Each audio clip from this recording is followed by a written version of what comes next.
There was a knock on the spacecraft, not from inside, not from any system the crew had been trained to recognize. It was coming from the other side of the wall, from the place where, by every law of physics any of them had ever learned, no sound should be able to exist at all.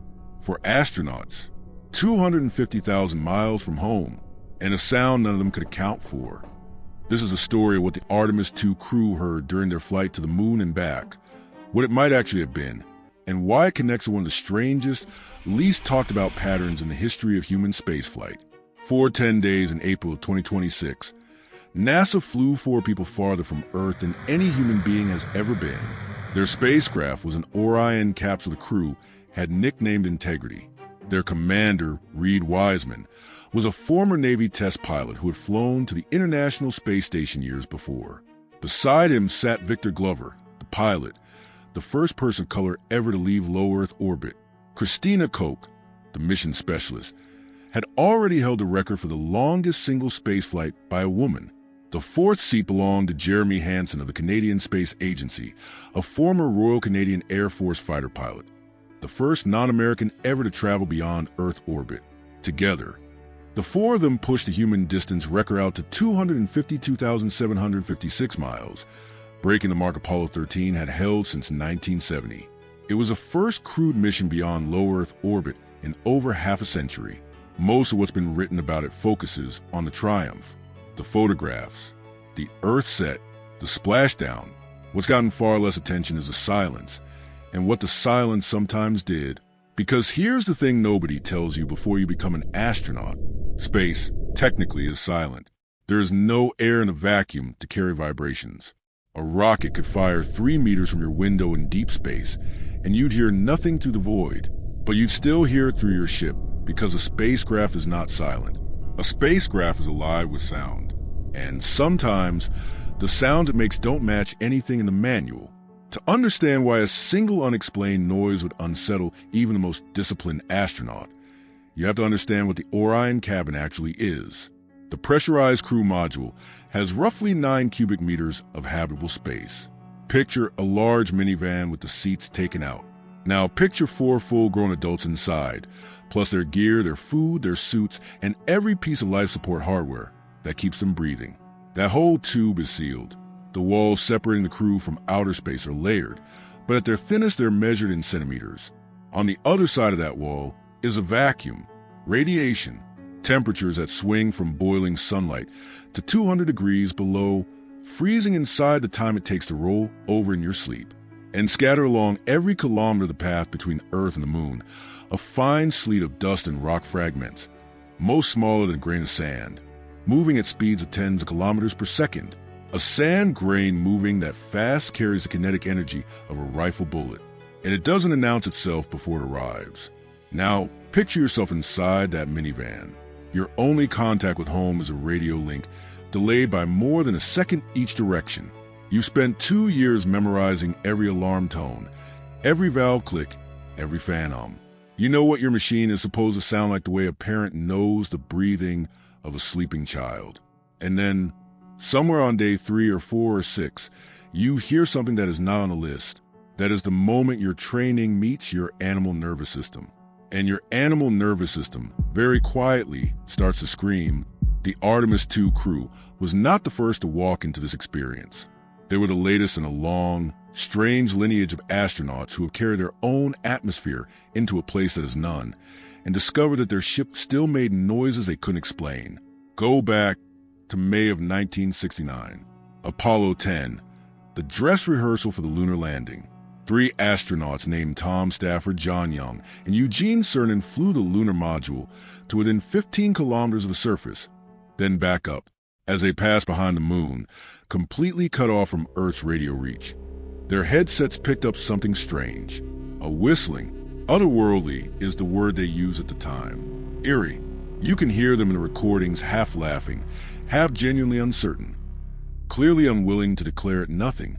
NASA classified the audio for decades. When it was finally released, engineers offered an explanation: radio interference between the lunar module and the command module operating at close frequencies, generating a beat pattern. A clean explanation, possibly the right one. But the astronauts at the time didn't have that explanation. They just had the whistling on the far side of the moon with no one to ask. Now jump forward to October of 2003. China is launching its first taikonaut, a Chinese fighter pilot named Yang Liwei, on a single-seat capsule called Shenzhou 5. He's alone. He's the first human his country has ever sent above the atmosphere, and the entire program is riding on him not dying in front of the world. He completes one orbit. Then he hears it, a knocking sound, slow, hollow, deliberate, like someone striking the outside of an iron bucket with a wooden hammer. He told a BBC interviewer years afterward that he could not figure out where the sound was coming from. Not from inside the cabin. Not, as far as he could tell, from outside either. He said it seemed to come from the wall itself, as if the metal that separated him from the vacuum had developed a voice of its own. He searched the porthole. He inspected every panel he could reach. He found nothing, so he decided it was fine. He flew the rest of his orbits with the sound for company, and when he returned home a national hero, he carried the question with him. The Chinese space program took it seriously enough that future Shenzhou crews were briefed on the phenomenon before launch. Just so, sometimes you might hear a knocking. We think it's normal. Other Chinese astronauts on later flights reported the same sound, same description, same uncertainty, same eventual shrug. And it's not just Apollo and Shenzhou. Astronauts on the International Space Station have been logging unexplained acoustic events for over 20 years. Taps, clicks, pops emanating from the hull, sometimes in patterns, sometimes random. Most of them have eventually been explained. Thermal stress as the station passes in and out of Earth's shadow every 90 minutes, the metal contracting and expanding and releasing the strain through tiny mechanical pings. On Boeing's troubled Starliner test flight in 2024 and 2025, astronauts reported a strange pulsing sound to the spacecraft speakers, eventually trace audio feedback in the communication system. Most have been explained. Most, not all. This is a lineage Wiseman, Glover, Koch, and Hansen joined the moment they climbed aboard Integrity. Every astronaut, formally and informally, is briefed before flight that their spacecraft is going to make sounds they have never heard before. Knocks, taps, hums, groans, and every astronaut, no matter how rigorously trained, eventually hears one that doesn't match the briefing and feels something small and primal inside their nervous system go absolutely still. So what could the Artemis II sound have been? Start with the most likely answer: thermal flexing. Integrity is an aluminum, titanium, and composite pressure vessel all bonded together. As the capsule slowly rotated in flight, what NASA calls passive thermal control or barbecue mode, different sides of the hull cycle through punishing temperature swings. Sun side, well above 100 degrees Celsius. Shadow side, well below freezing. Metal expands when it heats. It contracts when it cools. And it doesn't do this smoothly. It does it in tiny sudden releases, like ice cracking on a frozen pond. Each release sends a vibration through the hull. And inside the pressurized cabin, that vibration becomes sound. A pop, a creak, a knock. Engineers have known this for 60 years. They build it into the design. They warn the crews. And still, every single time it happens, the human ear interprets it as something deliberate, something intentional. Because the human ear evolved on a planet where a sudden knocking sound usually meant another animal was trying to get into your shelter. Then there's the second possibility: micrometeoroid impacts. The space between Earth and the moon is not empty. It's seasoned with dust, fragments of asteroids, debris from old comet tails, particles from the solar wind, even tiny chips of rock thrown off the lunar surface itself by impacts billions of years old. Most of these particles are smaller than a grain of rice.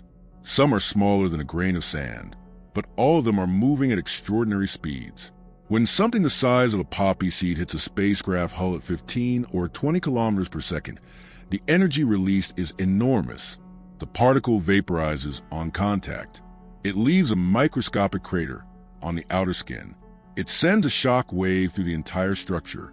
And to the crew inside, that shock wave sounds like a sharp tap, sometimes a louder bang, sometimes nothing they can identify, just a vague sense that the ship just moved the way a house feels when something heavy falls in another room. Orion is built to take these hits. The hull includes layers of bumper shielding designed to break up incoming particles before they reach the pressurized vessel.